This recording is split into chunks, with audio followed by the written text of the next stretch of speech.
Hey guys, this is Country with the U.S. Veterans Corps. I'm sitting here with Ryan and Kevin with Maverick Metalworks over here at Fuquay Verena. Thank you very much for stepping up and helping with our project. It's our pleasure. We absolutely appreciate more than you know. We want to give you guys an update so you see where we're taking Goliath 3.0 from where it was to transform it to something new. Hey guys, how's it going? My name is Ryan. This is Kevin. Kevin's our lead fabricator on this project. So he's going to be taking lead and handling most of the fabrication work on it. So our first step, we're working on rock sliders, something that's nice and heavy duty, can take impacts. But above that, it's also our footing for the actual roll cage.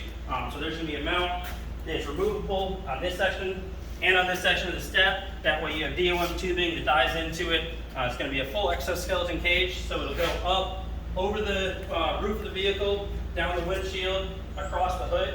We're going to have it so it has two clamps. That way it's separating from the front and rear sections. It can be removed so it can be repowder coated as it's being used.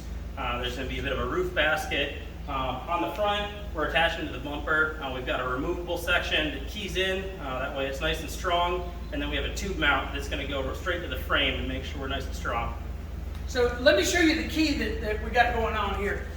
So before, we weren't really sure how this was going to be, except it was going to be on. Kevin, can you explain exactly how you've got this set up? So we've done multiple plates underneath of our bumper here, so we get a nice flush finish. This essentially is where our roll cage is going to start at point A, and then back to point B and point C. Let's see if we can take it apart here. Show y'all what we've done. That way our plate fits nice and flush down into the bumper. There's no forward, backward movement, side to side. Our plate underneath the bumper will also be additionally attached into the frame for strength. It's going to be very hard to bend or break it, that's for sure. The beautiful thing about the way that they've decided to do this is, regretfully during storms, stuff happens to this truck. It is inevitable with the winds and the debris and all of that. This makes it so that if I have to come to them and get something redone, it's a lot easier to replace this bar or that bar, or make a fix here if we can remove it and everything's streamlined.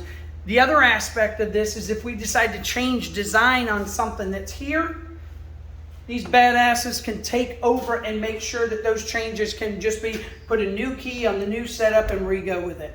And that, I mean, just the creativity going into this is amazing. And behind this huge bumper we got going on, they're actually going to build it so we have brackets so that our lights, instead of going into the bar, are actually going to come out this way so that we can get good quality lighting at them, thanks to Laser Star Lights doing what we need to do and setting them up with that. But there is no aspect of this that I feel is getting shortchanged. There's no aspect of this that I'm not proud as hell to say, you know what, this is on my truck.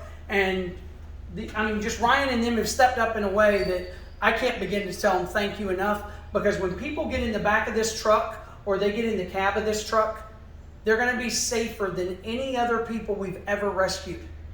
And when we go out there, these people are depending on us to get them from harm's way, to get them to the Red Cross shelter so that they can be taken care of, whether it's Louisiana, South Carolina, North Carolina, Georgia, Florida, or Mississippi or Alabama.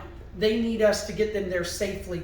This gives us the ability to know that we're going to be able to do that in a fashion we've never had before. And it's not that the truck was ever unsafe, but it did not have the level of thought and level of safety going into it that we have this year. And I just cannot begin to say thank you enough. So if you're looking for a company to do a custom four-wheel drive, off-road, bad as all get up setup for you, if you've got a Jeep, if you've got a pickup truck, if you've got anything you need that you go, hey, look, this rock crawler might need a little bit of protection, these guys can do it. So thank you, thank you, thank you. Remember this, the Veterans Corps, what a few can do.